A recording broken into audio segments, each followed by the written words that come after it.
यानंतर पाहूयात पुढची बातमी। राष्ट्रवादीचे नेते जयंत पाटील हे शरद पवारांची साथ सोडून अजित पवारांसोबत जाण्याची चर्चा सुरू आहे। त्याला आणखी हवा मिळाली आहे। याचं कारण अजित पवार आणि जयंत पाटलांची भेट। पुण्यातील वसंतदादा शुगर इन्स्टिट्यूटच्या बैठकीनंतर राज्याचे उपमुख्यमंत्री अजित पवार आणि जयंत पाटलांची भेट झाली। जवळपास अर्धा तास या दोन्ही नेत्यांमध्ये बंद दाराआड चर्चा झाली।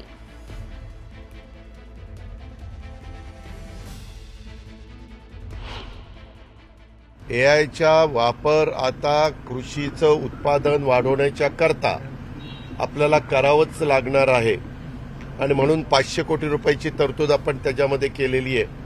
तर त्यांचं काय म्हणणं होतं ते जाणून घेण्याच्या करता प्रत्येकाच्या काही सूचना असतात। ज्यावेळेस एखादी कमिटी अभ्यास करते त्यावेळेस त्यांच्या काही सूचना असतात आणि त्या माहिती देण्याचा प्रयत्न म्हणजे ते करत होते। कारण 10ला मीटिंग होती, मध्ये थोडे 15-20 मिनिटं होते। तर जयंत पाटील आणि अजित पवारांच्या या भेटीवर ठाकरेंच्या पक्षाचे नेते संजय राऊत यांनी मात्र नाराजी व्यक्त केली आहे।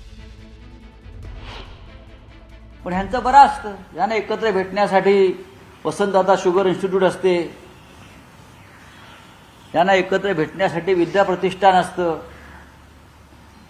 यांना सगळ्यांना एकत्र भेटण्यासाठी रयत शिक्षण संस्था असते। आमच्याकडे असं काही नाही। त्याच्यामुळे आमच्याकडे भेटीगाठी कोणाशी होत नाहीत आणि होण्याची वेळ आली तरी आम्ही टाळतो। हे राजकारणामध्ये संवाद ठेवला पाहिजे वगैरे या दांभिक गोष्टींवरती आमचा विश्वास नाही। आज वसंतदादा शुगर इन्स्टिट्यूट हे काय नवीन नाही, सगळेच भेटतात आणि सगळेच पक्षाचे सगळे भेटतात। त्याच्यात काय फक्त NCP आणि NCP नाही, त्याच्यात काँग्रेस पण आहे, BJP पण आहे, शिवसेनेचे कोण आहेत का नाही मला माहिती नाही, कोण पदाधिकारी किंवा सेक्रेटरी ते, पण ही अनेक वर्षाची चाललेली आहे। जयंत पाटील साहेब आमच्याकडे आल्यानंतर म्हणजे आलेले दिसले तर त्यात वेगळं काही वाटून घेऊ नका, कारण मागच्या काळामध्ये सुद्धा जयंत पाटील साहेबांनी अनेक वक्तव्य अशी केलेली आहेत की त्यांचं महाविकास आघाडीमध्ये मन रमेन असं झालेलं आहे। कारण तुतारी गटामध्ये मिळणारी वागणूक आणि त्यानंतर साहेबांनी मतदारसंघातल्या लोकांच्याशी विचारविनिमय करून घेतलेला निर्णय, भविष्यात जर राष्ट्रवादी काँग्रेस पक्षामध्ये ते येत असतील, अजितदादांसोबत काम करायला तयार असतील तर निश्चितच एक राष्ट्रवादी काँग्रेस पक्षाचा कार्यकर्ता म्हणून सर्वात जास्त आनंद आम्हाला होईल। बैठकीच्या निमित्ताने कोण एकत्रितपणाने आला असेल त्याच्यातून काही वेगळा निर्णय किंवा वेगळा अन्वयार्थ काढण्याची काहीच आवश्यकता नाही। साखर कारखान्याच्या बैठकीला वेगवेगळ्या राजकीय पक्षाचे जे साखर कारखान्याचे अध्यक्ष आहेत ते सगळे असतात। त्यामध्ये भारतीय जनता पक्षाचे सुद्धा काही कारखान्याचे अध्यक्ष असतील, शिवसेनेचे असू शकतात, काँग्रेसचे असतील, राष्ट्रवादी काँग्रेस पक्षाचे असतील, पवार साहेबांना मानणाऱ्या पक्षाचे असतील, ते सगळे एकत्रित असतात।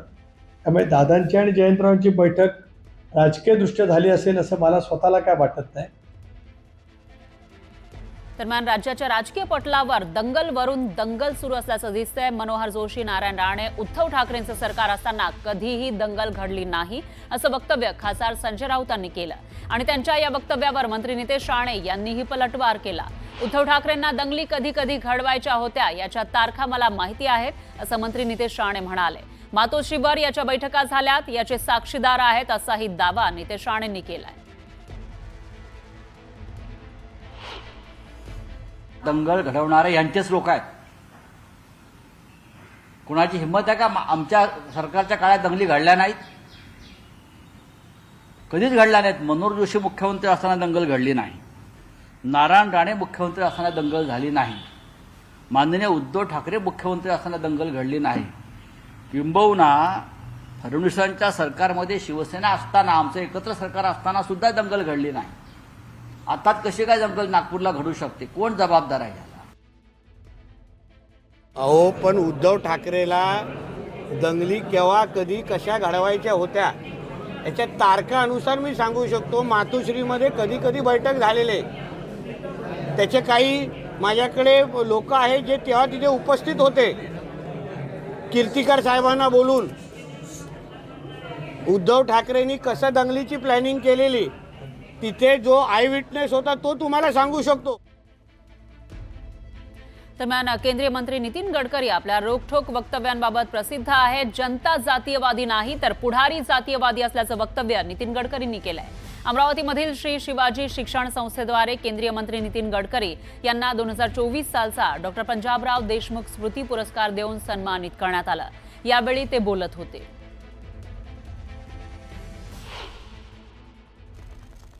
हे पुढारी निर्माण करतात जात. जनता जातीयवादी नाही आहे, पुढारी जातीयवादी आहे. ते आपल्या स्वार्थाकरता जात उभी करतात.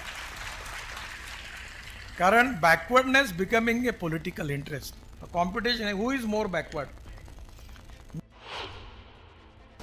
पण नेत्यांनी वाद लावू नये जे गडकरी म्हणालेले आहे त्या मताची मी सहमत आहे की नेत्यांनीच लोकांमध्ये वाद लावू नये.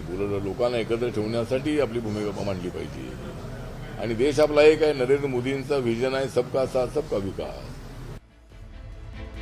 जर नेते वाद लावत असतील, ते जातीयवादी असतील, तर त्यांचं ऐकायचं की नाही हे आपल्या सगळ्यांना ठरवायचं आहे. यानंतर बुलेटिनमध्ये इतरही महत्त्वाच्या बातम्या आपण बघणार आहोत. त्याआधी थांबूयात एका छोट्याशा ब्रेकसाठी.